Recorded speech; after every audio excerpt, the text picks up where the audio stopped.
les amis, comme je m'en suis ouvert sur le forum, et à destination des nouveaux venus sur celui-ci, je vais vous raconter une histoire dont on parle beaucoup, qui est la fameuse fusillade d'Hockey Corral, qui a eu lieu le 26 octobre 1881 à Tombstone, en Arizona.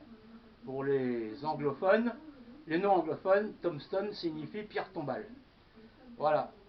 Alors en fait, il y a eu des fusillades beaucoup plus importantes, mais celle-ci est restée dans les annales tout simplement parce qu'elle a duré 30 secondes et il y a eu 30 coups de feu tirés.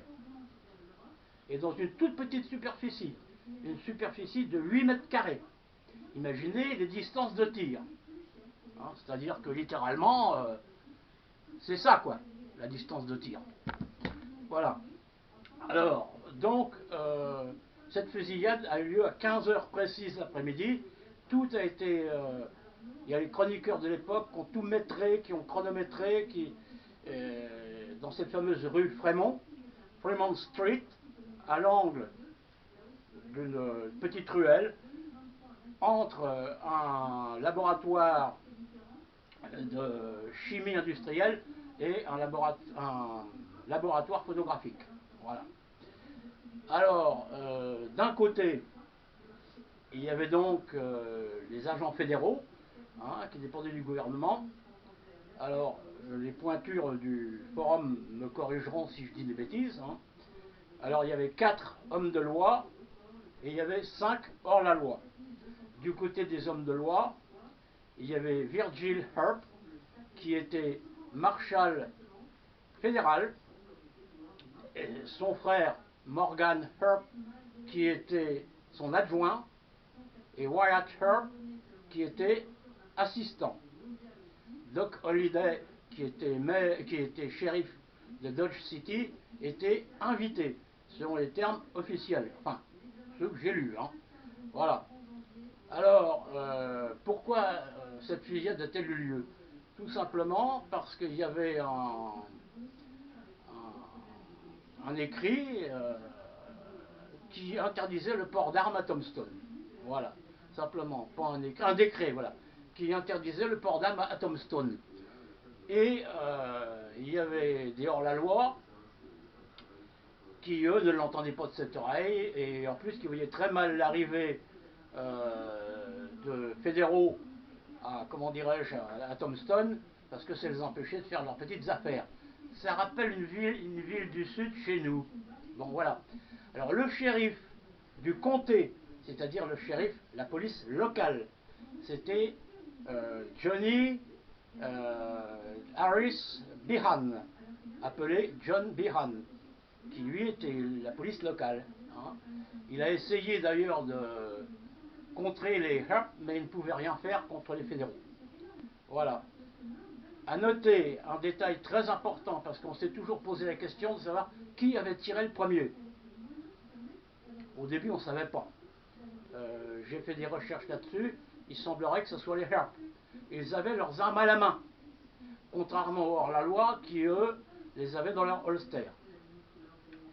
Alors, il faut savoir des détails périphériques, c'est-à-dire que les frères McClory, depuis la veille, avaient fait le tour des saloons en braillant qu'ils allaient se faire les Earp. Tout ça, ils sont arrivés en ville en état d'ébriété, très avancé. Il y avait un cow-boy qui était avec eux, qui s'appelait Jimmy Claiborne, qui a fui dès les premiers moments, car il a dit qu'il n'était pas armé. En fait, il s'avère qu'il l'était. Voilà. Et il y avait 2 vieilles crapules également, qui étaient les frères Clanton. Ike, qui n'était pas armé, et Billy Clanton. Voilà. Ike Clanton a été conduit par Wyatt Earp, qui lui a dit « Je ne me bats pas avec quelqu'un qui n'est pas armé ». Il s'est donc enfui également. Il restait donc 3 protagonistes, les frères McClory et Billy Clanton. Voilà. Alors, qui a tiré le premier? On ne sait pas très bien en fait. Hein. Bon, ce sont les fédéraux. Mais dans les fédéraux, qui a tiré le premier? On ne sait pas très bien. Toujours est-il que McClory a été touché. Ike Clanton a riposté, a blessé Virgil Earp. Ensuite, Andy McClory, pas Tom, l'autre, Frank McClory, il y a un cheval affolé que c'est retrouvé là, il s'est caché derrière le cheval.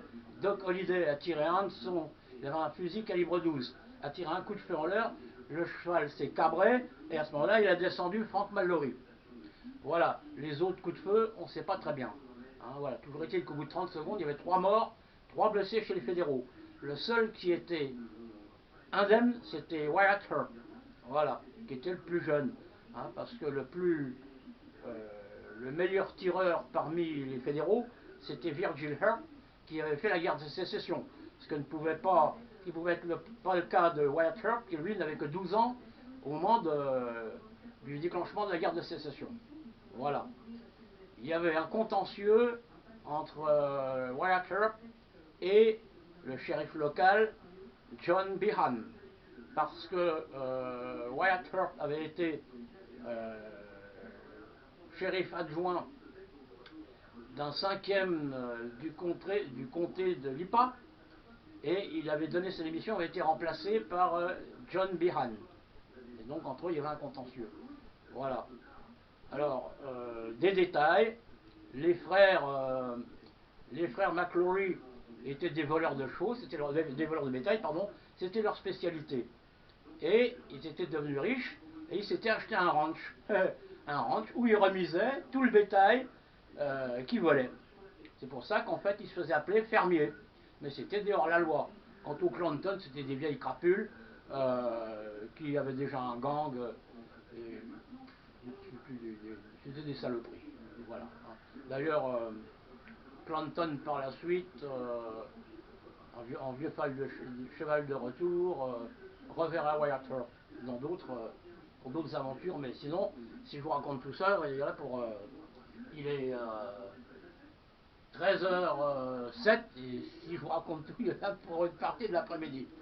Voilà. Alors, quelques détails à savoir. Quelles étaient les armes portées par les différents protagonistes?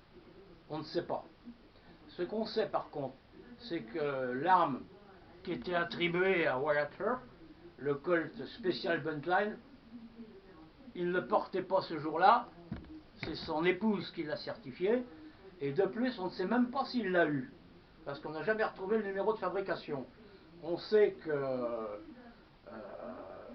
le promoteur de ces 4 revolvers, Ned Buntline, on avait commandé 4, mais il n'y a pas de numéro de fabrication d'un modèle destiné à Wyatt Earp. Donc, en fait, il s'agit peut-être d'une légende. Alors, si vous avez plus de détails que moi, surtout n'hésitez pas, sous cette vidéo, à émettre vos connaissances et vos avis. Voilà. Hein, qu'est-ce que je pourrais vous donner comme détail encore? Oui, que la rue s'appelait Fremont Street, la rue Fremont, qu'elle s'est vidée très rapidement, sauf certains observateurs qui s'étaient embusqués pour observer la scène, parce que ça devait être quand même assez, en 30 secondes, assez phénoménal. Hein. Imaginez, c'était des armes à poudre noire, la fumée que ça devait faire. Enfin, ça devait être assez phénoménal. Voilà, bon, j'ai condensé quand même, hein, parce que c'est inutile de s'étaler. J'en dis le principal. Ah oui, OK Choral, ça signifiait All Kingsderley Choral, c'est-à-dire c'était un parking tout simplement pour les voitures à chevaux. Voilà, c'est tout. Voilà. Je n'ai pas d'autres détails à vous donner, ou je n'y pense pas. Non, j'ai donné le maximum de ce que je pense connaître à ce sujet. Enfin voilà. Ben, écoutez, je vous remercie de m'avoir écouté. Et puis comme à mon habitude, je me verse. Je ne bois aucun autre alcool. Je me verse un bon verre de Bordeaux. Voilà. Et comme il est l'heure de déjeuner, eh bien, je vous souhaite également un très bon appétit. Voilà.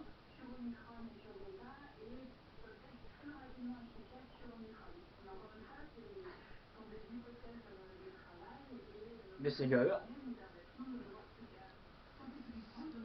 Voilà, je vais couper la caméra.